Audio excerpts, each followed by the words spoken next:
Okay बेटा, सब लोग इधर ध्यान दीजिए, सब लोग इधर ध्यान दो। एक बहुत इंपॉर्टेंट, बहुत ज़्यादा इंपॉर्टेंट, एक्सट्रीमली इंपॉर्टेंट टॉपिक तुम्हारे सामने आया है। AC voltage applied across the series LCR circuit, या जिसको कहा जाता है series resonant circuit. Alternating current में अगर मान लो 100 क्वेश्चंस आ रहे हैं, है ना, तो अराउंड 60 to 70 या 80 बोल सकता हूँ मैं, इसी रीजन से आते हैं। ये सबसे इम्पॉर्टेंट टॉपिक है, इन डिटेल्ड है काफ़ी ज़्यादा, तो इधर उधर बातें करने में टाइम वेस्ट मत करना, है ना। ज़रा इधर ध्यान दो, अच्छे से पूरा फोकस इधर ही रखो, है ना।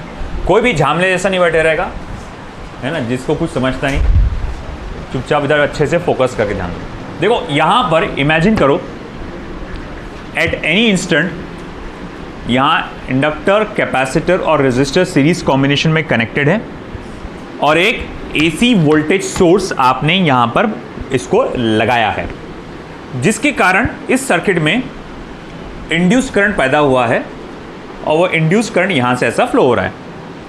Late that induce current be given as I equals to I0 sine omega T.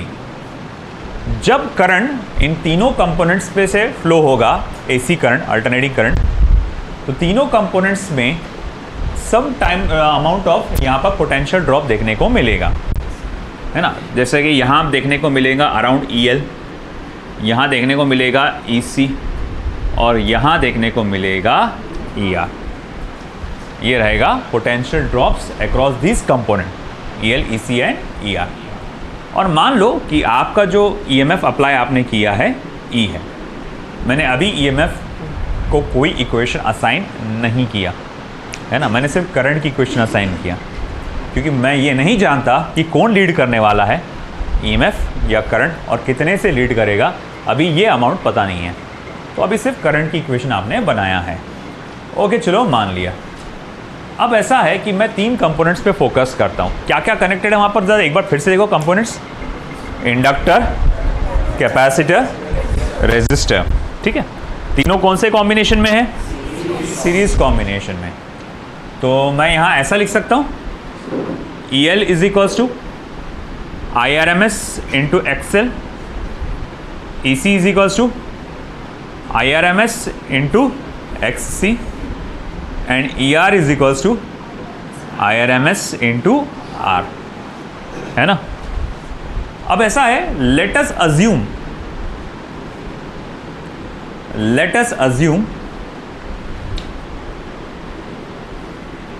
XL is greater than XC।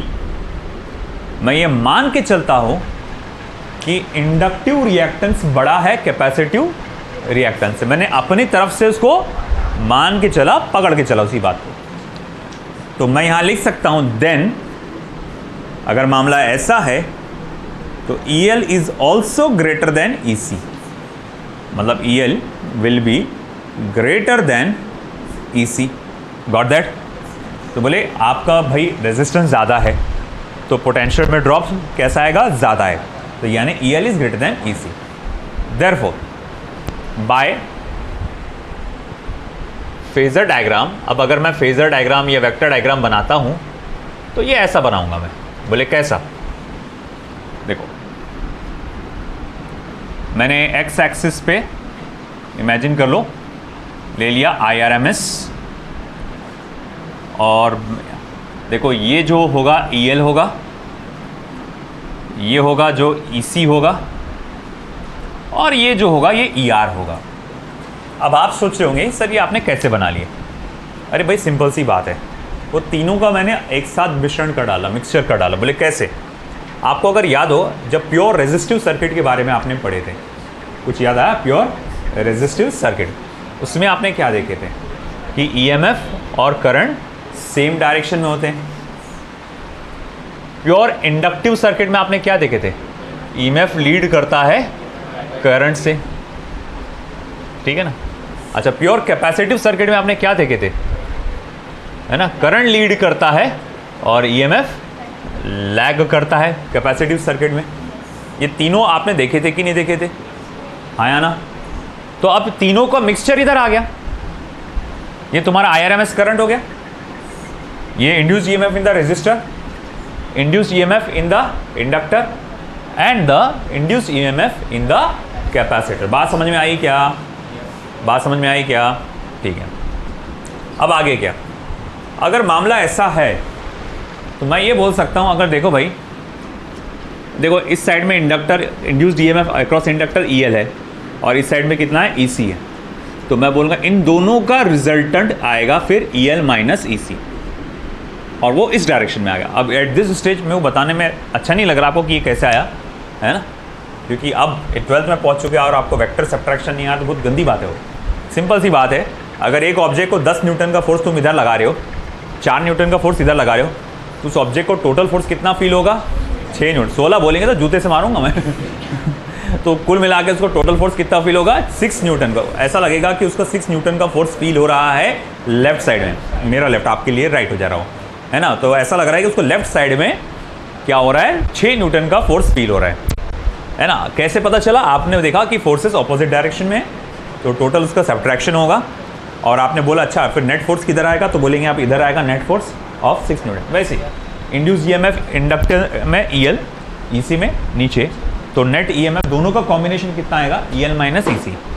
मगर यहाँ तो कितने हैं, 3 कंपोनेंट्स है, अभी सिर्फ 2 का कॉम्बिनेशन हुआ है, तो हमको अब क्या करना पड़ेगा, उसको तीसरे के साथ कंबाइन करना पड़ेगा। तो देखो EL minus EC and ER, inductor और कैपेसिटर के इंड्यूस्ड EMF का मैंने क्या करा, टोटल बनाना है। अब उसको मैं ऐड करूंगा ER के साथ, तो नेट EMF देखो ये इधर आ रहा है, this is the value of net EMF, can be called as ERMS। ये नेट EMF हो गया, ओके। और ये क्या हो गया, उसका फेस एंगल हो गया, ये क्या हो गया, फेस एंगल हो गया। तो मैं ये कह सकता हूँ, अच्छा अब देखो इस बेसिस पे मैं ये कह सकता हूँ, देयरफॉर ERMS का square is equals to EL minus EC का स्क्वायर प्लस ER का स्क्वायर।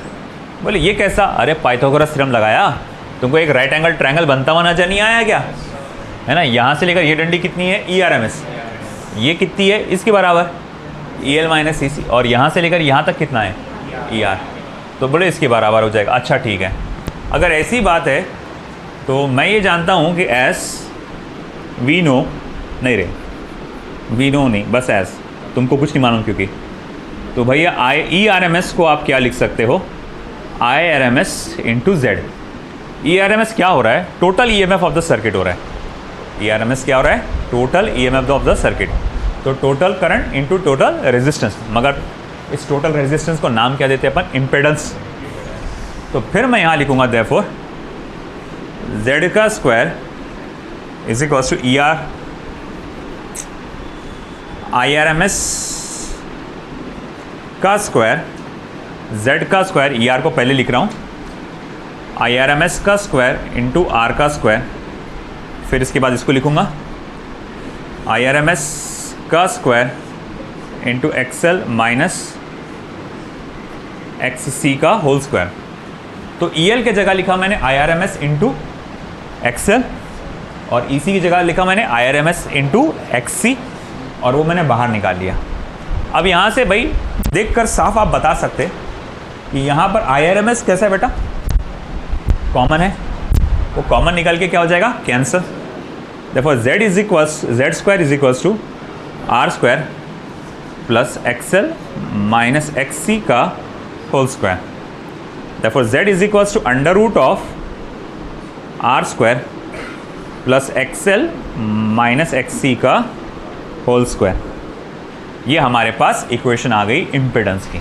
तो सीरीज रेजोनेंट सर्किट में इम्पिडेंस का ये फॉर्मूला है, under root of R square plus XL minus XC का होल स्क्वायर। बोलो भाई सीरीज रेजोनेंट सर्किट में इम्पिडेंस का फॉर्मूला क्या है, under root of R square plus XL minus XC का whole square. Once again series resonant में impedance का फॉर्मूला क्या है, under root of R square XL minus XC का होल स्क्वायर। वंस अगेन क्या है, under root of R square plus XL minus XC का whole square. आया समझ में? तो इट वॉज वेरी सिंपल, हम लोग ने यहाँ पर इंड्यूस EMF कैलकुलेट कर लिए। अब ऐसा है कि देखो अगला खेल क्या आएगा, है ना। अब हम फेस एंगल कैलकुलेट करने की कोशिश करेंगे, है ना। तो इफ, वैसे एक बात बताओ, सीरीज रेजोनेंट सर्किट में कौन लीड करता है फिर? सीरीज रेजोनेंट सर्किट में कौन लीड करता है? अगर मैं बोलूं what is the leading factor in series resonant circuit, क्या बोलेंगे आप? What is the leading factor in series resonant circuit?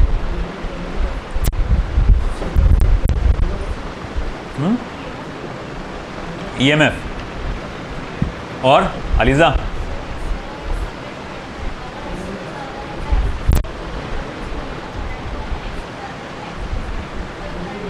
Perfect, Naushad सही था आपका भी, दोनों लीड कर सकते हैं। इसमें श्योरिटी नहीं है कि कौन लीड करेगा, फिक्स नहीं है, ये डिपेंड करता है एक्सएल और एक्ससी की वैल्यू पे। देखो एलआर में फिक्स था, लीड करेगा ईएमएफ, एलआर में फिक्स था कि लीड कौन करेगा, ईएमएफ, कितने से लीड करेगा ये फिक्स नहीं था। सीआर में भी फिक्स था, लीड करेगा करंट आईआरएमएस, कितने से लीड करेगा ये फिक्स नहीं था। यहाँ पर कौन लीड करेगा ये भी फिक्स नहीं है, और कितने से भी लीड करेगा वो भी फिक्स नहीं है, वो भी कैलकुलेटेड रहता है वो, है ना। तो अभी फिलहाल आपको शुरुआत में जैसे याद होगा कि मैंने यहाँ क्या कहा, if XL is greater than एक्ससी, अगर एक्सएल ग्रेटर देन एक्ससी रहा तो ये खेल आ रहा, तो ईएमएफ लीड करता हुआ नजर आ रहा। अगर मान लो एक्सएल छोटा रहता एक्ससी से, तो भैया ये बड़ा आता था, ये छोटा आता था, और ईसी माइनस ईएल लेना पड़ता था तुमको, है ना। और फिर उसके बाद ये नेट ईएमएफ इधर आता था, ईआरएमएस, नेट ईआरएमएस इधर आता था, उसका फेस एंगल फाई इधर आता था। बात समझ रहे क्या? नहीं समझ रहे तुमको वेक्टर ही समझ में नहीं आ रहा, नहीं आ रहा। अरे भाई ये डंडी बड़ी है ईएल की और ईसी की डंडी छोटी है, क्यों? क्योंकि एक्सएल बड़ा है और एक्ससी छोटा है, आया ना, ठीक है। अब अगर उल्टा होता, एक्सएल बड़ा होता, एक्ससी छोटा होता, तो एक्सएल छोटा होता, एक्ससी बड़ा होता, तो खेल ऐसा बनता था, फिर ये ईएल होता था, ये ईसी होता था, फिर रिजल्टेंट इन दोनों का इधर आता था, ईसी माइनस ईएल, फिर ये होता था, मान लो ईआर है, ये आईआरएमएस है, मान लो ये ईआर है, ओ भैया रेक्टेंगल बनाने का है ना। तो देखो यहाँ पर अब ये ईआरएमएस आया, फाई तुमको नज़र नहीं आ रहा, आईआरएमएस के नीचे आ रहा हो, नेगेटिव रीजन में आ रहा, तो इसमें कौन लीड कर रहा, करंट बाय फाई एंगल, है कि नहीं। तो कौन लीड करेगा ये कोई फिक्स नहीं है, either can lead, either EMF और करंट बोथ कैन लीड, है ना। तो मैं यहाँ लिखूंगा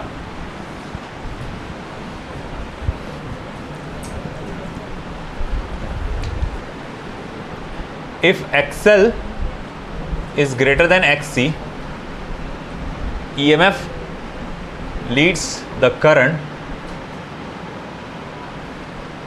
by phase angle phi, whereas if XL is less than XC, EMF lags the current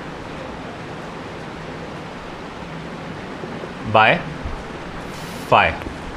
EMF lags the current by phi.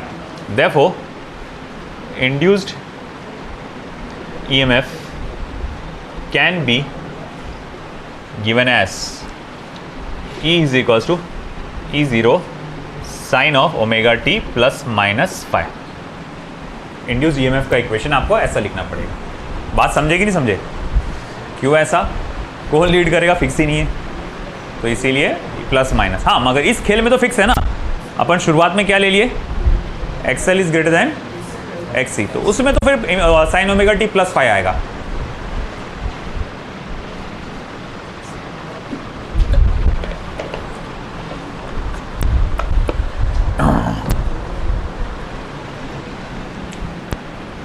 चलो इसे हम लोग कहेंगे फिर I equals to I zero sine omega T, equation number 1।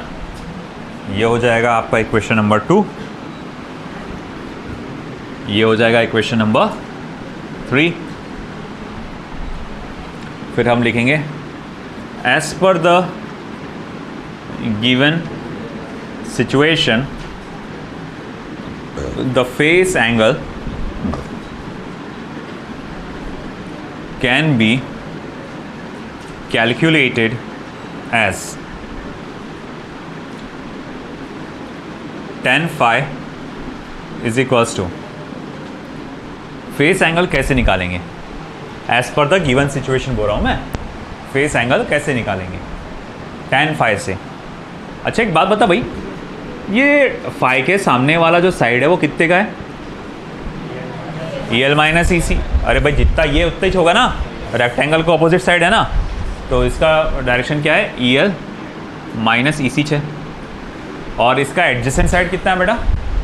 ER, opposite side upon adjacent side. तो ये हो जाएगा EL minus EC upon ER, है या ना?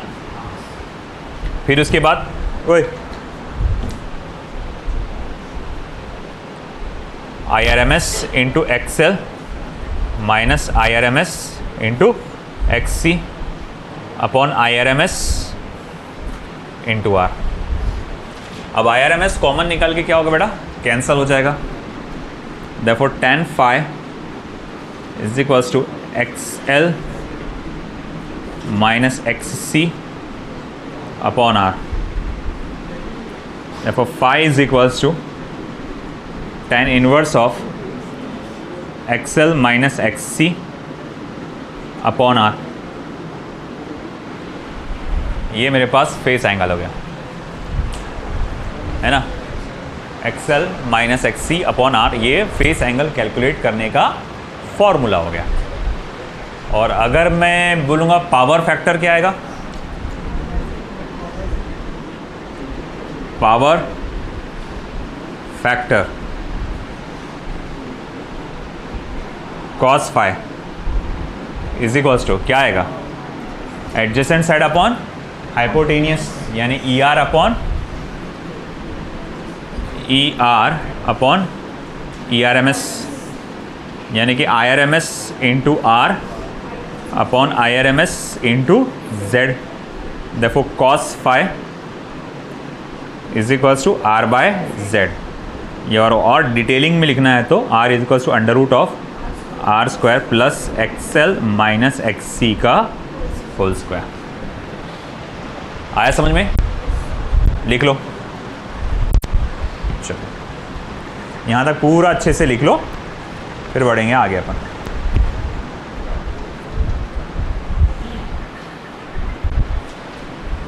ओके, तो अब बिल्कुल भी अपना ध्यान इधर उधर मत करो नालायकों के ऐसा, क्योंकि ये बहुत ज़्यादा इंपॉर्टेंट का भी इंपॉर्टेंट पार्ट है यहाँ पे। ओके, अब हम लोग जो देखने जा रहे हैं वो है concept of resonance and resonant frequency. जब तक पूछा ना जाए रिपीटर्स में से कोई जवाब नहीं देगा इसका। Concept of resonance and resonant frequency. देखो यहाँ पर सर्किट में 3 कंपोनेंट्स कनेक्टेड है AC सोर्स के साथ, inductor, capacitor and resistor. Resistor को लगाया गया है करंट के फ्लो को अपोज करने के लिए, है ना? रेजिस्टर को लगाया गया है करंट के फ्लो को अपोज करने के लिए। इंडक्टर को और कैपेसिटर को इस सर्किट में किसी और मकसद से लगाया गया है। जैसा मान लो कि एज अ गवर्नमेंट पर्सनल आपने एक ट्रैफिक पुलिस असाइन किया कि भाई ये ट्रैफिक पुलिस है, इसका काम है ट्रैफिक को मैनेज करना, है ना? अगर मान लो वही ट्रैफिक पुलिस बीच रोड में खड़े होकर मोबाइल पे बिजी है, तो वो क्या कर रहा? ट्रैफिक को मैनेज कर रहा या फिर क्या कर रहा? और उल्टा उसको क्या कर रहा? जंबल कर दे रहा, ट्रैफिक को और बढ़ा दे रहा है, वो प्रॉब्लम क्रिएट कर दे रहा है। तो ऑफ कोर्स आप ऐसा नहीं चाहेंगे। आप चाहेंगे कि जिसका जो काम है वो प्रॉपरली करें, जिसका जो काम है वो प्रॉपरली करें। मान लो कि उसी चौराहे से एक ड्रेनेज का पाइप डाला गया नीचे, है ना? तो कोई भाई म्यूनिसिपैलिटी वर्कर किसी ने क्या किया, वो ओपन किया ड्रेनेज का पाइप जो है उसका ढक्कन वक्कन सब साइड में रोड में वहीं डाल के रख दिया उसने, वो गड्ढा भी खुला वो भी खुला। अब जो ड्रेनेज का पाइप है उसका कोई और फंक्शन है, वो रोड के पास से जा रहा बट उसका कोई और फंक्शन है, मगर वो जो उसका गड्ढा खुला है, उसका ढक्कन भी बाहर पड़ा है, इससे क्या हो रहा, रास्ते में रुकावटें पैदा हो रही। भैया हम बोलेंगे तेरे को किसी और मकसद से लगा, तू तो क्या कर रहा, ट्रैफिक के फ्लो को क्या कर रहा, अपोज कर। मुझे ये चाहिए कि इनके जो काम है वो बराबर तरीके से करें। ड्रेनेज सिस्टम का काम क्या है कि वो जो वेस्ट वाटर उसको लेके जाए, है ना, वो अपना काम करे, वहीं रहे वो, मगर अपना काम करे चुपचाप। ये ट्रैफिक के फ्लो को अपोज ना करे, है ना। ट्रैफिक पुलिस का काम है ट्रैफिक को मैनेज करे, हम चाहते हैं वो वहीं रहे, ट्रैफिक को मैनेज करे, मगर ट्रैफिक के फ्लो को अपोज ना करे, उसके रास्ते में अड़चन ना बने। तो फॉर दैट हमें क्या करना पड़ेगा, उनको प्रॉपरली मैनेज करना पड़ेगा। ऐसा ही सिचुएशन कुछ यहाँ पर हो रहा है।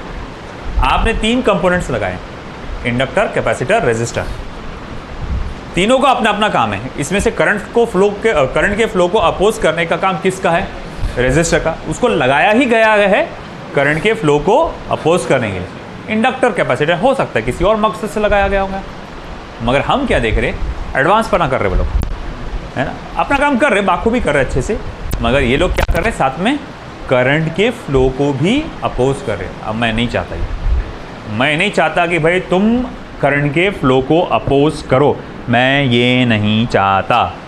तो अब ये पॉसिबल कैसा है, ओनली जो 12 स्टूडेंट्स हैं वही जवाब देंगे इसका, कि अगर मैं चाहता हूँ कि इस सर्किट में रेजिस्टेंस जो हो, पूरे सर्किट का रेजिस्टेंस यहाँ नज़र आ रहा आपको, है ना, पूरे सर्किट का रेजिस्टेंस यहाँ नज़र आ रहा, मगर मैं क्या चाहता हूँ, इस सर्किट में जो रेजिस्टेंस हो वो सिर्फ और सिर्फ R का हो, उसके अलावा किसी का ना हो।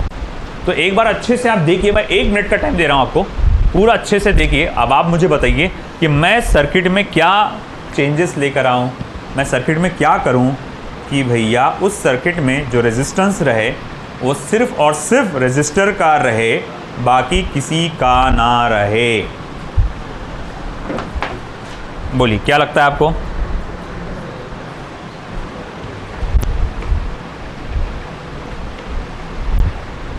एक मिनट दे रहा हूं मैं आपको पूरा, देखो, सोचो, पूरा इक्वेशंस को देखो, हर चीज को अच्छे से देखो और मुझे बताओ।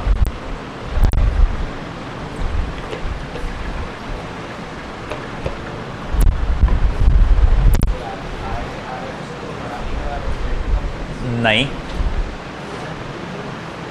सर्किट में क्या बदलाव ला सकता हूं कि वहां पर रेजिस्टेंस सिर्फ एक ही रहेगा, कैपिटल R, बाकी कोई नहीं रहेगा।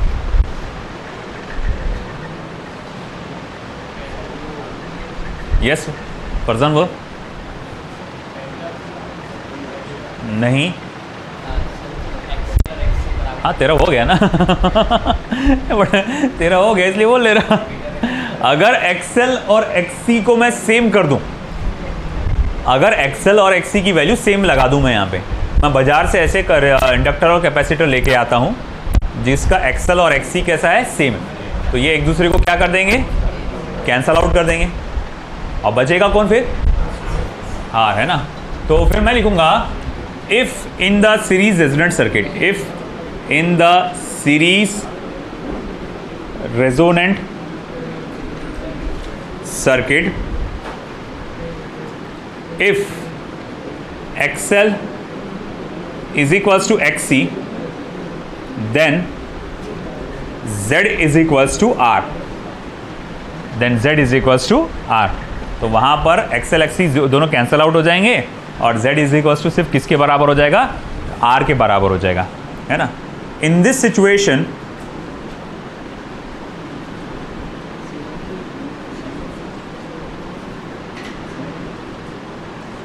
circuit is said to be in resonance। तो हम लोग कहते हैं कि इस सिचुएशन में यह माना जाता है कि सर्किट अपने रेजोनेंस पे है ना। इस सिचुएशन में सर्किट माना जाता है कि वो अपने रेजोनेंस पे है ना। Hence it will deliver maximum current, hence it will deliver maximum current। और इसी कारण से वो लोग क्या करेंगे, ज़्यादा से ज़्यादा करंट को क्या करेंगे, डिलीवर करेंगे। ओके, क्योंकि भैया ऐसा क्यों, ज़्यादा से ज़्यादा क्यों करंट डिलीवर करेंगे? देखो IRMS का फॉर्मूला क्या है, IRMS इज इक्वल्स टू क्या होता है, ERMS अपॉन Z, है ना। तो at resonance Z equals to क्या होता है, R। देखो IRMS इज इक्वल्स टू क्या हो जाएगा, ERMS अपॉन R। कम हो जाएगा ना वो पहले से। तो भैया अब यहाँ पर क्या है, जो पहले क्या था R square plus XL minus XC whole square, मगर इस बार क्या है सिर्फ R के बराबर हो जाएगा, तो पहले से कम हो जाएगा, तो करंट क्या हो जाएगा, मैक्सिमम हो जाएगा। अब ऐसा है कि चलो ठीक है, आपने कहा कि हम मार्केट में क्या करेंगे, ऐसे इंडक्टर और कैपेसिटर ढूंढ के लेकर आएंगे जिसका XL और XC दोनों के दोनों बराबर है ना। मगर मान लो तुमने पूरा मार्केट छान मारा, तुमने पूरा का पूरा मार्केट छान मारा, मगर तुमको ऐसा कोई इंडक्टर कोई कैपेसिटर नहीं मिला जिसका XL और XC सेम हो, है ना। हम चाहते हैं कि XL और XC का सेम हो, तो ये कैसे हो सकता है? तो देखो इसमें फिर एक अराइज होता है कॉन्सेप्ट रेजोनेंट फ्रीक्वेंसी, तो एक जन्म लेता है नया कॉन्सेप्ट रेजोनेंट फ्रीक्वेंसी। अब ये कॉन्सेप्ट क्या है देखो अच्छे से, है ना। अब ऐसा है कि हमने क्या करे, मार्केट में पूरा छान मारे, है ना, राजकमल देख लिए, वो देख लिए, सब देख लिए। राजकमल बोले तो है ना इलेक्ट्रॉनिक्स वाला, मगर भैया वहाँ पर ऐसा कोई इंडक्टर और कोई कैपेसिटर नहीं मिल रहा जिसका इंडक्टिव रिएक्टेंस और कैपेसिटिव रिएक्टेंस सेम है। अब मैं कंफ्यूज आ गया भाई, अब क्या करूँ, सर ने तो बोले कि भैया तुमको करना है अच्छे से, है ना। अब कैसे करेंगे, तो उसका एक ऑप्शन और है, वो क्या, तुम्हारे पास ये ऑसिलेटर है ना, AC वोल्टेज सोर्स होता है ना, जो वो ऑसिलेटर बोलते हैं उसको। वहाँ एक कॉन्सेप्ट होता है, एक फंक्शन होता है फ्रीक्वेंसी का, है ना। एक बटन होता है जिसको आप गोल घुमा के उसकी फ्रीक्वेंसी एडजस्ट करते हैं। फ्रीक्वेंसी मतलब क्या हुई रे भाई, कितनी स्पीड से रोटेट होगा वो, एक सेकंड में कितने रोटेशन मारेगा, वो याद है ना। ये AC सोर्स बोले तो क्या होता है, वो अंदर एक कॉइल रहता है, मैग्नेटिक फील्ड के अंदर गोल गोल घूमते रहता। मान लो एक सेकंड में 10 बार रोटेट हो रहा, तो उसका फ्रीक्वेंसी बोलेंगे 0.1 हर्ट्स, है ना, सॉरी 10 हर्ट्स, नॉट 10 हर्ट्स। एक सेकंड में 10 बार रोटेट हो रहा तो बोले 10 हर्ट्स। मैं बोला एक सेकंड में 50 बार रोटेट हो रहा तो आप बोलेंगे 50 हर्ट्स, है ना। एक सेकंड में 100 बार रोटेट हो जा रहा मान लो, तो आप बोलेंगे 100 हर्ट्स। तो मैं ये बटन को ना कम ज़्यादा करके उसकी स्पीड को कम कर सकता हूँ, हाँ, रेगुलेट कर सकता हूँ। तो अब ऐसा है कि ठीक है, ये रेजोनेंट फ्रीक्वेंसी का कॉन्सेप्ट क्या है। तो देखो हमने कहा कि हमारे को चाहिए कि XL और XC कैसे रहे सेम, ये हमारी रिक्वायरमेंट है कि XL और XC कैसे होना चाहिए सेम। XL का फॉर्मूला क्या होता भैया, ओमेगा है। XC का क्या होता, 1/ωc, लेके जा इधर, omega square is equals to 1/LC। देखो omega is equals to 1/√LC, है ना, 1/√LC। ओमेगा को क्या लिख सकते हैं आप, 2πf 1/√LC। देखो f is equals to 1/2π√LC। ये तुमको जो फॉर्मूला नज़र आ रहा है ना, अरे भैया ये बहुत ज़्यादा इंपॉर्टेंट फॉर्मूला है, ये कहलाता है the formula for resonant frequency. अब अगर मैं फ्रीक्वेंसी वर्सेस IRMS का कर्व अगर निकालता हूँ, करंट वर्सेस फ्रीक्वेंसी का कर्व, जिसको रेजोनेंट फ्रीक्वेंसी कर्व भी कहा जाता है,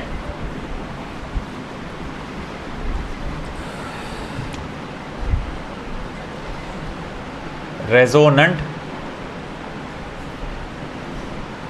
frequency curve, resonant frequency curve अगर मैं बात करूं,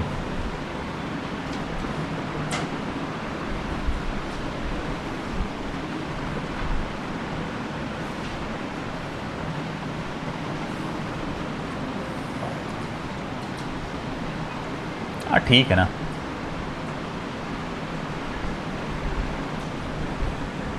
तो देखो भैया ये ऐसा आता है रेजोनेंट फ्रीक्वेंसी कर्व। आपने क्या देखा कि IRMS जो है वो मैक्सिमम है, कहाँ पर है, रेजोनेंट फ्रीक्वेंसी पे, तुम अगर थोड़ी सी भी फ्रीक्वेंसी इधर उधर करते हो तो उसका करंट क्या होता है, ड्रास्टिकली ड्रॉप होता है। जिसका मतलब क्या हुआ, ड्रास्टिकली ड्रॉप हो रहा मतलब ये एक्सएल माइनस एक्सी, अब एक्सएल और एक्सी अब सेम नहीं रहे, सर्किट का रेजिस्टेंस क्या हो गया, बढ़ गया। ठीक है ना। एक चीज़ मैं आपको बताता चलूँ जो कई बार हमारे इसमें एज एन एमसीक्यू भी सामने आने वाला है कि अभी देखो यहाँ पर अगर मैं वोल्ट मीटर लगाता हूँ, कहाँ पे, ये यहाँ पर देखो कहाँ लगाया मैंने, यहाँ अगर मैं कोई वोल्ट मीटर लगाता हूँ, वोल्ट मीटर, तो वो हमेशा आपको ज़ीरो रीडिंग देगा, वहाँ ज़ीरो रीडिंग देगा। हाँ, अगर देखो यहाँ लगा रहे आप और यहाँ लगा रहे आप, तो ये दोनों वोल्ट मीटर अलग अलग ज़ीरो रीडिंग नहीं देने वाले। हाँ, इतना हो सकता है कि ये +10 वोल्ट देगा तो ये -10 वोल्ट देगा, और ये कुल मिलाकर कितना देगा, ज़ीरो रीडिंग। क्योंकि यहाँ पर टोटल रेजिस्टेंस क्या हो गया, ज़ीरो हो गया ना, यहाँ टोटल रेजिस्टेंस क्या हो गया, ज़ीरो हो गया। तो जब यहाँ पर आप यहाँ से यहाँ जाएंगे तो भैया क्या आएगा, ज़ीरो आएगा। और अगर सपोज करो मैंने एक वोल्ट मीटर यहाँ लगाया, इसकी वैल्यू आई x, और दूसरा वोल्ट मीटर मैंने ऐसा लगाया, है ना। अब मुझे बताओ इसकी वैल्यू क्या आएगी, फिर x ही चाहिए, है ना, क्योंकि भैया ये तो कोई काम की नहीं ना, इसमें तो पोटेंशियल डिफरेंस यहाँ से लेकर यहाँ तक तो क्या है, ज़ीरो है। इस पर कितना है, x है, तो यहाँ से लेकर यहाँ तक भी क्या होगा, x ही होगा, है ना। तो ये सब गेम आपको देखने को मिलेगा रेजोनेंट फ्रीक्वेंसी के ऊपर। तो ये जो इतना रीजन आप देख रहे हो ना, ये इतना पार्ट जो आपके सामने आ रहा है, ये तुम्हारे बोर्ड पे जो पार्ट है, ये सबसे ज़्यादा इंपॉर्टेंट पार्ट है। सबसे ज़्यादा जो डिटेल कॉन्सेप्चुअल क्वेश्चंस पूछे जाते हैं इसी रीजन पे पूछे जाते हैं। तुमको भर भर के जो कॉन्सेप्चुअल क्वेश्चंस मिलेंगे इसी पार्ट पे मिलेंगे, कॉन्सेप्चुअल। तो इसको अच्छे से ध्यान दो, अच्छे से। क्या हुआ, हम चाहते थे कि सर्किट में रेजिस्टेंस सिर्फ और सिर्फ किसका रहे, रेजिस्टर का रहे। तो उसके लिए मेरे को क्या चाहिए था, इन दोनों का पोटेंशियल डिफरेंस ज़ीरो चाहिए था, है ना। बोले भाई इनका पोटेंशियल डिफरेंस ज़ीरो तो नहीं कर सकते, मगर इनको आपस में लड़ा सकते, है ना। बोले एक काम कर, इसको 10 दे दे, इसको -10 दे, ये दोनों आपस में झगड़ते रहेंगे और इनका क्या हो जाएगा, ज़ीरो हो जाएगा टोटल काम। तो भाई हमने क्या करे कि हमने सोचा कि अगर मैं किसी तरह से ऐसा कंपोनेंट कनेक्ट करूं जहां पर एक्सएल और एक्सी दोनों के दोनों बराबर हो जाए, तो जेड इसमें आर के बराबर हो जाएगा, रेजिस्टेंस कम हो जाएगा, करंट मैक्सिमम हो जाएगा। मैंने पूरा मार्केट छान मारा, मेरे को ऐसा कोई ऐसा कंपोनेंट मिला ही नहीं, कोई इंडक्टर कोई कैपेसिटर मिला ही नहीं जिसका एक्सएल और एक्सी सेम हो। मैं बोलूँगा बेटा टेंशन मत ले, एक काम कर, तुमको कनेक्ट तो कर। अच्छा ठीक है, कनेक्ट कर दिया। देखो क्या चाहिए, एक्सएल एक्सी के बराबर चाहिए ना, मतलब ओमेगा एल 1/ओमेगा सी के बराबर होना। हाँ बिल्कुल। तो ओमेगा स्क्वायर 1/LC के बराबर, हाँ बिल्कुल। ओमेगा 1/√LC के बराबर, हाँ। तो F = 1/2π√LC। अब तूने जो मार्केट से रैंडमली उठा के लेकर आया इंडक्टर, तूने जो रैंडम मार्केट से उठा के लाया कैपेसिटर, उनकी इंडक्टेंस की और कैपेसिटर की वैल्यू डाल दे। हाँ डाल दिया। बोले ये कैलकुलेट कर, देखो फ्रीक्वेंसी की एक वैल्यू मिल जाएगी, XYZ वो वैल्यू मिल गई। अब तेरे ऑसिलेटर पे वो वैल्यू सेट करके देख तू, एकदम जादू हो जाएगा। बोले क्या जादू हो जाएगा, करंट एकदम मैक्सिमम हो जाएगा। बोले ऐसा क्यों हो गया, क्योंकि देखा बेटा ये फ्रीक्वेंसी पे क्या होता है, ऑटोमेटिकली एक्सएल एक्सी के बराबर हो जाता है। ये एक दूसरे के पोटेंशियल डिफरेंस को क्या करते हैं, कैंसिल आउट करते हैं। उनके पोटेंशियल डिफरेंस जीरो नहीं हुए, एक ने प्लस दिया तो दूसरे ने उतना ही माइनस दिया। तो तुम बोला अच्छा इन दोनों का हो जाता जीरो, नहीं रे बाबा, इसने +10 वोल्ट दिया तो इसने -10, तो इसी कारण से दोनों का क्या हो जा रहा है, कुल मिलाकर दोनों का कुल मिला के जीरो है। हाँ अगर इसने +10 तो इसने -10, मगर इसने अगर देखा जाए तो जीरो। अगर मान लो इंडक्टर के अक्रॉस जो वोल्ट मीटर कनेक्टेड है वो 10 डिवीजन ऐसा सरकता है, तो कैपेसिटर के आगे जो वोल्ट मीटर होगा वो 10 डिवीजन ऐसा सरकेगा। आई बात समझ में, ठीक है ठीक है। तो ये हुआ आपका द रेजोनेंट फ्रीक्वेंसी और इधर के कॉन्सेप्ट। अब हमारे का आएगा अगला कॉन्सेप्ट क्यू फैक्टर, मगर लिख लो पहले, फिर आगे के उस पर बढ़ते हैं अपने। अच्छे से लिखो, कुछ है तो क्वेश्चन पूछ लो। अगला टॉपिक जो हमारे सामने आया है दैट इज़ क्यू फैक्टर और क्वालिटी फैक्टर, या जिसको हम लोग कहते हैं वोल्टेज मैग्निफिकेशन फैक्टर। ये इसका मैथमेटिकल डेफिनेशन है, मगर आप एक बार देख लो अच्छे से क्या चीज़ बताना चाहता हूँ मैं।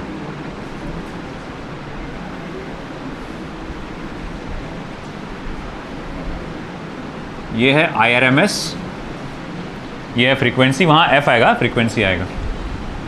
मेरे पास दो सिग्नल्स है,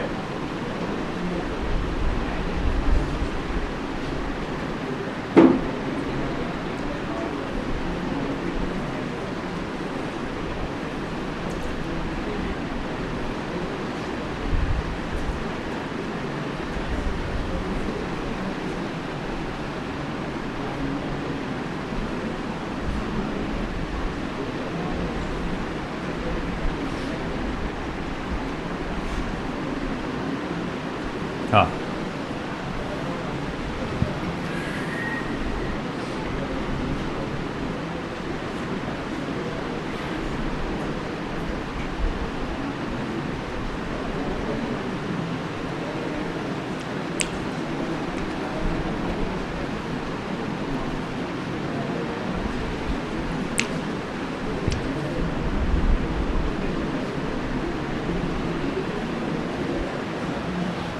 देखो इधर, यहाँ बहुत ज़्यादा डिटेल्ड में हमको स्टडी नहीं करना, ये वाला पार्ट शॉर्ट में देखना है इसको अच्छे से। देखो इधर 2 कर्व्स बताया मैंने। अब जैसा फॉर एग्जांपल मान लो तुम रेडियो का इस्तेमाल कर रहे हो, कोई म्यूज़िक स्टेशन या कोई भी न्यूज़ या कुछ तो भी जानकारी के लिए, इन्फॉर्मेशन हासिल करने के लिए तुम रेडियो का यूज़ कर रहे हो। अब रेडियो में आपने देखा होगा आजकल तो सब डिजिटल है, डायरेक्ट आप वो बस बटन दबा दबा के चैनल्स को बदल लेते हैं। आपके पास घर में कहीं ना कहीं एक ओल्ड रेडियो का कुछ ना कुछ एक बॉक्स कुछ होगा, रेडियो बॉक्स, तो आपने नोटिस किया होगा उसमें एक नॉब होता है, उसको गोल घुमाना पड़ता है, ऐसा है ना। आवाज़ कम ज़्यादा उसमें होती, खरखरा आता है उसमें। फिर एक पर्टिकुलर इतना आप फ्रीक्वेंसी पे सेट करते हैं, एकदम क्लियर कट आवाज़, ज़ोर से एक आवाज़ आती है, वो असल में उस चैनल की रेजोनेंट फ्रीक्वेंसी होती है। जैसा फॉर एग्जांपल एक चैनल असाइन किया गया है 91.1 मेगाहर्ट्ज़, इमेजिन कर लो। हाँ वो रेडियो मिर्ची मालूम है। तो मान लो एक चैनल है जिसका फ्रीक्वेंसी असाइन किया गया है 91.1 मेगाहर्ट्ज़। मैं ये चाहता हूँ कि भैया मुझे सिर्फ उसी चैनल का इन्फॉर्मेशन चाहिए, मुझे उसी चैनल का इन्फॉर्मेशन चाहिए और ऊँची आवाज़ में चाहिए, एकदम बेहतरीन आवाज़ आना चाहिए, वो सब चीज़ें। अगर ज़्यादा आपको साउंड चाहिए तो उसके लिए ज़्यादा एनर्जी वो सब चाहिए होगी, यानी कि ज़्यादा से ज़्यादा आपको करंट उसमें से पास करना पड़ेगा। तो अब ऐसा है कि ये चीज़ हासिल करने के लिए आप चाहते हैं कि आप ये के जो सीरीज़ रेजोनेंट सर्किट होता है, LCR सर्किट, उसका जो कर्व है ऐसा बने, है ना। जब आप असल में नॉब को कम ज़्यादा करते हैं ना, फ्रीक्वेंसी चेंज होती है। वो कैसे मालूम क्या? जब आप ये नॉब को कम ज़्यादा करते हो तो कैपेसिटर के बीच का जो डिस्टेंस है, प्लेट के बीच में का डिस्टेंस, वो कम ज़्यादा होता है। आप एक साइड घुमा रहे तो मान लो कैपेसिटर बढ़ रहा, प्लेट्स के बीच का डिस्टेंस, लेफ्ट में घुमा रहे तो कैपेसिटर्स के बीच का डिस्टेंस क्या हो रहा, कम हो रहा। अब कैपेसिटर के प्लेट के बीच का डिस्टेंस कम होने की वजह से क्या कम हो जाएगा, कम ज़्यादा होने की वजह से क्या चेंज होगा, फ्रीक्वेंसी, है ना। तो यहाँ पर फ्रीक्वेंसी चेंज होती है। अब मैं ये चाहता हूँ कि मेरा ये पर्टिकुलर जो बॉक्स है, इसका काम है कि वो भैया ये पर्टिकुलर फ्रीक्वेंसी के वो सिग्नल मुझे देना चाहिए, इन्फॉर्मेशन मुझे देना चाहिए। तो मैंने कहा कि देखो एक इन्फॉर्मेशन डिलीवर हो रहा है 91.1 मेगाहर्ट्ज़ पे, मान लो ये 91.1 मेगाहर्ट्ज़ है ना। इसमें मुझे इन्फॉर्मेशन डिलीवर हो रहा है, इस इन्फॉर्मेशन को मुझे क्लियर कट सुनना है, ऊँची आवाज़ में जो भी आ रहा होगा सब सुनना होगा। ठीक है, आप सुनना चाहते हैं, ओके। मगर आप चाहेंगे कि आपका कर्व ऐसा रहे। फिर सवाल उठेगा, अगर मेरा कर्व ऐसा रहा तो उसमें मसला क्या है? अगर मेरा कर्व ऐसा रहा तो उसमें मसला क्या है? तो उसमें बहुत बड़ा मसला है। बोले कैसा? तो देखो, अगर आपने मान लो आपका जो सर्किट है आपको ऐसा कर्व दे रहा है, अगर आपको सर्किट आपका ऐसा कर्व दे रहा है तो देखो यहाँ पर क्या होगा, इन्फॉर्मेशन का मिक्सिंग हो जाएगा। मान लो 91.1 मेगाहर्ट्ज़ बोला था ना मैंने, तो देखो ये है 91.1 मेगाहर्ट्ज़, और मान लो किसी और एक चैनल है 90.8 मेगाहर्ट्ज़ का, मान लो एक और है 91.9 मेगाहर्ट्ज़ का। ओके, ये 3 चैनल्स अलग अलग है ना। अब ये भैया ये जो गाने बजा रहा है मराठी में, ये भैया अपने को जो चाहिए वो गाने बज रहे हैं, है ना।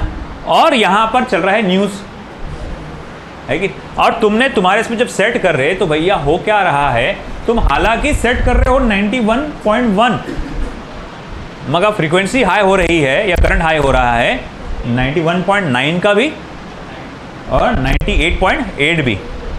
गाना चल रहा, अभी जो लेटेस्ट तुमको जो सॉन्ग सुनना था तुम वो सुन रहे हो, उसके अंदर मराठी का सॉन्ग भी ऐड हो गया, है ना। अब आप बोले भैया आप क्या करना, बोले भाई ये सॉन्ग सुनना कि वो सॉन्ग सुनना, फिर बाद में न्यूज़ चैनल भी ऐड हो गया।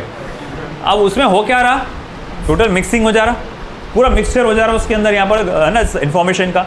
तो हम प्रॉपर तरीके से किसी एक इन्फॉर्मेशन पे फोकस नहीं कर पाए। अगर कोई बंदा भाई मराठी सॉन्ग सुनना चाहता है, उसको ज़बरदस्ती का हिंदी और सॉन्ग भी सुनना पड़ रहा है, न्यूज़ चैनल भी। भैया अगर कोई अंकल जी है जो सिर्फ न्यूज़ चैनल देखना चाहते हैं, सुनना चाहते हैं, उनको दोनों गानों के साथ सुनना पड़ रहा है कि नहीं। तो भैया यहाँ तुमको नहीं लग रहा कि ऐसा सिग्नल अपने कोई काम का नहीं। अपन चाहेंगे कि ऐसा सिग्नल हो जो एक ही चैनल बजाए और फुल वॉल्यूम में बजाए, एक तो आवाज़ भी कम है यहाँ पर, है ना, और फुल इंटेंसिटी से बजाए। तो इसीलिए हम चाहेंगे कि हमारा सिग्नल ज़्यादा से ज़्यादा इस तरह से हो। तो उसका लेवल, उसकी क्वालिटी कितनी अच्छी है वो नापने का एक मेजरमेंट करने का एक तरीका है जिसको हम लोग कहते हैं क्यू फैक्टर, या जिसको कहते हैं क्वालिटी फैक्टर, या बोलते हैं वोल्टेज मैग्निफिकेशन फैक्टर। तो अब ये कैसे पॉसिबल है, कैसे कैलकुलेट करेंगे? तो उसने डायरेक्टली मैथमेटिकल तुमको डायरेक्ट आया हुआ ये, the ratio of voltage across inductor और capacitor to the voltage across क्या आएगा, रेजिस्टर। तो देखो क्यू फैक्टर, ये जिसको क्वालिटी फैक्टर बोलते हैं, Q is equals to E L upon E R, that is equals to omega L upon R. क्यों I R S into XL हो जाएगा, I R M S into R होगा, तो आई R M S क्या हो जाएंगे, cancel. या फिर आप ऐसा भी कह सकते E C upon R that is equals to 1 upon omega C into R, क्योंकि ई सी को क्या लिखेंगे, I R M S into X C, और I R M S into R, I R M S cancel हो जाएगा, 1 upon omega सी। या फिर एक और तरीका है, एक काम करो, इस ओमेगा के जगह ये वाला फॉर्मूला डाल दो, 1 upon under root of L C, और Q is equals to 1 upon under root of L C multiply by L upon R. तो ये हो जाएगा 1 upon R under root of L by C, 1 upon R under root of L by C. तो ये मेरे पास जो है एक और फॉर्मूला आ गया क्वालिटी फैक्टर का, 1 upon R under root of L by C. आया समझ में? तो ये वैल्यूज से आप किसी भी सिग्नल की क्वालिटी फैक्टर को मेजर कर सकते हैं, नाप सकते हैं। ठीक है, लिखो। फिर आखिर में कुछ पॉइंट्स मुझे प्रॉपर्टीज, आखिर मतलब इस सीरीज रेजोनेंट सर्किट का आखिर पॉइंट में कुछ मुझे पॉइंट्स लिखाना है, फिर आगे बढ़ेंगे अपन। देखो जल्दी फटाफट, चलिए फिर।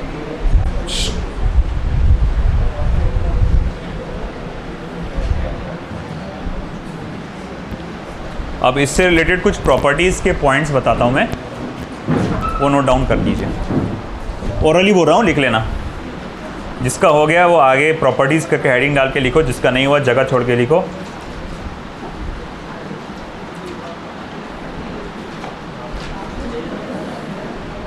Ready?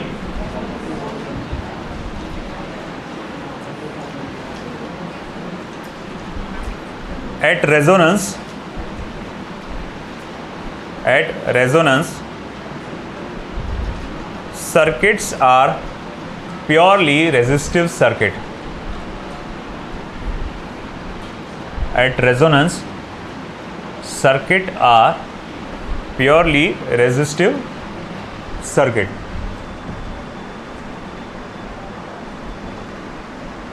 Full stop. Next point. At resonance,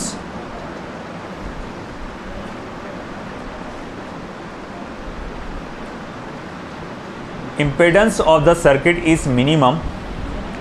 Impedance of the circuit is minimum. Bracket में लिखना Z is equals to R.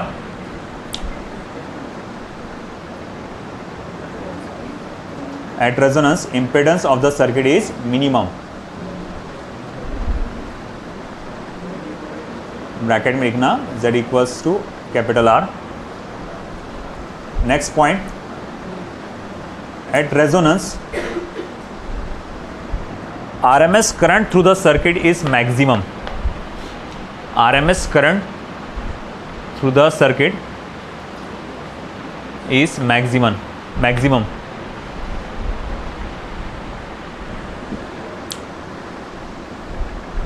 RMS current through the circuit is maximum. Bracket में लिखना IRMS is equals to ERMS upon capital R. ये है ना, ये resonant condition में current क्या होगा सर्किट में, उसका फॉर्मूला है। Next point. At resonance, alternating current at resonance, alternating current is in phase with alternating voltage. At resonance, alternating current is in phase, PHASE, phase, phase, phase, phase, PHASE, phase is in phase with alternating voltage, is in phase with alternating, FACE मत लिखना भैया, PHASE लिखा बेटा तूने, है ना, is in phase with alternating voltage, full stop. Next,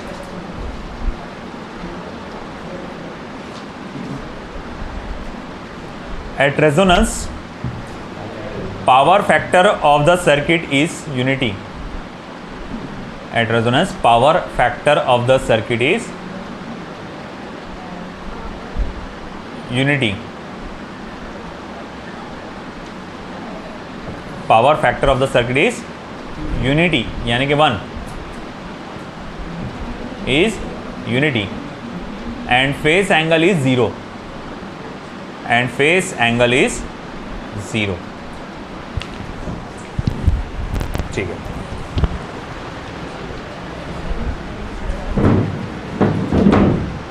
चलिए फिर नेक्स्ट.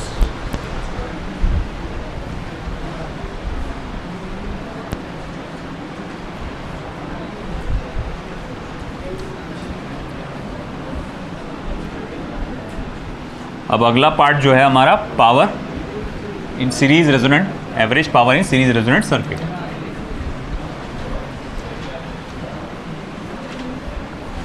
छोटा सा पॉइंट है, इजी पॉइंट है.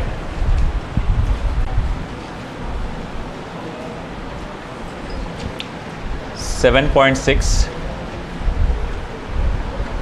Power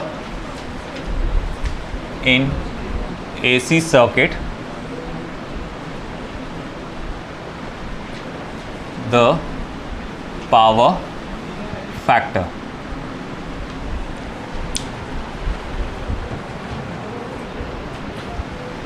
Power in AC circuit, the power factor.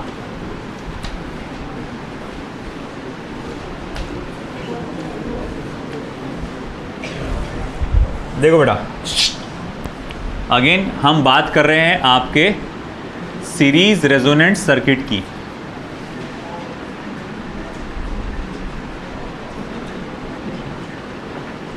जिसके अंदर से एक instantaneous current I0 sine omega T flow हो रहा है और यहाँ से एक AC सोर्स फ्लो है, कनेक्टेड है. देखो, जैसे कि आप जानते हैं कि करंट की इक्वेशन होती है I0 साइन ओमेगा टी, तो EMF की इक्वेशन होगी E0 sine omega T plus minus phi. कौन लीड करेगा, कितने से लीड करेगा, ये बात फिक्स नहीं है. ठीक है, बोले फिर आगे क्या, हमको सीरीज रेजोनेंट सर्किट में अगर इंस्टेंटेनियस पावर कैलकुलेट करना पड़ा, एवरेज पावर कैलकुलेट करना पड़ा, तो वो कैसे कैलकुलेट करेंगे. देखो, सबसे पहले फोकस करेंगे इंस्टेंटेनियस पावर पे इन द सर्किट. तो instantaneous power in the circuit calculate करने के लिए वेरी सिंपल, आपको इंस्टेंटेनियस EMF को इंस्टेंटेनियस करंट से मल्टीप्लाई करना पड़ेगा. तो E0 sine of omega T plus minus phi multiply by I0 sine of omega T. अब I0 इधर करो, sine of A plus B minus B वाला फॉर्मूला लगाओ. Sine omega T cos phi plus minus cos omega T sine phi into sine omega T. Okay बेटा, आपने इसको A plus B वाला formula जो होता, sine of A plus B, इधर ध्यान दो, sine of A plus B वाले फॉर्मूले से और A माइनस बी वाले फॉर्मूले से उसको एक्सपांड किए. अब साइन ओमेगा टी को अंदर मल्टीप्लाई करो, E0 I0 कॉस फाई को मैं पहले लिख लेता हूँ, ये हो जाएगा sine square omega T plus minus sine phi, ये हो जाएगा sine omega T into cos omega T. कुछ नहीं, बस साइन ओमेगा टी को पहले लिखा मैंने, तो sine omega T cos omega T. ठीक है भाई, अब आगे क्या, E0 I0 cos phi sine square omega T plus minus, मैं 2 से मल्टीप्लाई डिवाइड करता हूँ, तो sine phi upon 2 into 2 sine omega T cos omega T. अब इसको देख के आपको 2 साइन थीटा कॉस थीटा वाला फॉर्मूला याद आया होगा, तो therefore P is equals to E0 I0 cos phi, P0 I0 cos phi sine square omega T plus minus sine phi upon 2 sine 2 omega T. इसे दे दो इक्वेशन नंबर 1 दे दो। चलो, तो ये मैंने जो कैलकुलेट किया, ये इंस्टेंटेनियस पावर कैलकुलेट कर दिया। This is the formula for instantaneous power. अब हमको आगे बढ़ना है, क्या ब्रैकेट में क्या को, अरे हाँ, E0 I0 को मैंने मल्टीप्लाई नहीं किया अभी तक के, इसको ब्रैकेट में डाल देता हूँ फिर।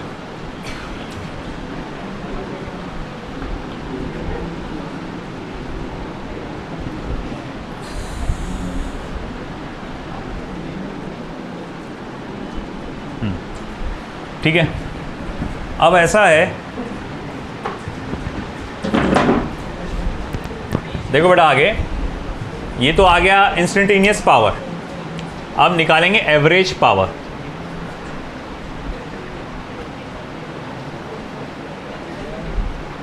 एवरेज पावर, ध्यान दो बेटा इधर, एवरेज पावर अगर आपको कैलकुलेट करना है तो आपको सिंपली लेना है एवरेज ऑफ इंस्टेंटेनियस पावर। यहाँ देखो E0 I0 cos phi average of sine square omega T plus E0 I0 sine phi upon 2 average of sine 2 omega T. Okay, मगर आपको याद हो जब प्योर रेजिस्टिव सर्किट आपने पढ़े थे, प्योर रेजिस्टिव सर्किट जब आपने पढ़े थे तो आपको पता था average of sine square omega T क्या होता है 1/2, और average of sine 2 omega T क्या होता है 0। Average of sine 2 omega T क्या होता है 0। तो भाई मैं बोलूँगा, देखो भाई ऐसे हिसाब से अगर देखा जाए तो ये फॉर्मूला क्या हो जाएगा, E0 I0 cos phi multiply by 1/2 E0 I0 sine phi upon 2 multiply by 0। ये तो पूरा का पूरा पार्ट क्या हो जाएगा 0 हो जाएगा, बचेगा सिर्फ ये E0 I0 कॉस फाई, और 2 को मैं ऐसा लिख रहा हूँ √2 इंटू √2 एवरेज पावर, भाई √2 इंटू √2 है ना, E0 अपॉन √2 I0 अपॉन √2, वो 2 को ऐसा लिख डाला मैंने। अब ये क्या हो जाएगा फिर, average power is equals to ERMS into IRMS into cos phi. अब इसमें देखो यहाँ पर ERMS इंटू IRMS, ये क्या कहलाता है, अपरेंट पावर। ऐसा लगता है कि यहाँ पर आपका DC सप्लाई कनेक्ट किया गया है और DC पावर इतना दिया जा रहा है उसको, तो इसको कहते हैं अपरेंट पावर। और कॉस फाई को हम लोग क्या कहते हैं बेटा, पावर फैक्टर। तो इसी वजह से मैं लिख सकता हूँ कि average power is equals to apparent power multiply by power factor, multiply by power, है ना। Average power is equals to क्या आएगा बेटा अपना, apparent power multiply by power factor. और मैं यहाँ लिख सकता हूँ, और power factor is the ratio of average power to the apparent power. तो कोई भी पूछे what is power factor, it is the ratio of average power to the apparent power. आया समझ में, है ना। अब एवरेज पावर होता क्या है बेटा, देखो समझो दोनों में फ़र्क क्या होता है। एवरेज पावर मतलब ये हुआ कि आपने एक चक्कर काटे, कौन बोले तो कौन चक्कर एक काट रहा है, देखो ये है ना, यहाँ पर कॉइल है ना, यहाँ पे एसी सोर्स है ना, उसके अंदर क्या है, एसी सोर्स के अंदर क्या है, एक रेक्टेंगुलर कॉइल है जो गोल गोल घूम रहा है कि नहीं। तो अगर ये कॉइल एक चक्कर काट के वापस ऐसा आता है, तो इस सिचुएशन में यहाँ से कितनी एनर्जी रिलीज हो रही है या कितना पावर कंज्यूम हो रहा है, तो इसको हम लोग कहते हैं एवरेज पावर या power conservation in one cycle, power dissipated in one cycle, और ट्रू पावर भी कहते हैं। अब देखो यहाँ पर अपरेंट पावर क्या होता है, अपरेंट मतलब क्या होता है, दिखने वाला, जाहिर होने वाला। अपरेंट पावर ऐसा पावर होता है कि वो बताता है, देखने में ऐसा लगता है कि यहाँ पर इतने पावर वाला डीसी सोर्स कनेक्ट किया है कौन सा कनेक्टेड, एसी सोर्स। जैसे कि आप बताओ ERMS और I में क्या फ़र्क है। I जो करंट, एसी करंट होता है वो क्या करता है, ऊपर नीचे कम ज़्यादा होते रहता है। मगर IRMS हम लोग क्या बोलते हैं कि भैया वो ऐसा देखने में लगता है कि इसको डीसी सप्लाई, इतने करंट का डीसी सप्लाई फ्लो हो रहा है इसके अंदर। तो बस वैसे ही आपका जैसा IRMS जैसा कुछ है, जो जैसा इक्विवेलेंट होता है, वैसे ही यहाँ पर हमारा ये एवरेज अपरेंट पावर होता है कि ऐसा देख, जो एनर्जी रिलीज हो रही है तो उसमें से ऐसा लग रहा है कि इतने वैट का अपन ने क्या लगा दिया उसके अंदर, आपका पावर सोर्स लगा दिया यहाँ पर, तो उसको कहते हैं अपरेंट पावर। और पावर फैक्टर क्या है, तो भैया दोनों का रेशियो, ठीक है। तो दिस इज इट, यहाँ पर हुआ power in AC circuit and power factor. और अब मैं इसके न्यूमेरिकल सब एक साथ ले लूँगा पूरा, कल पूरा का पूरा इसके न्यूमेरिकल लेंगे अपन।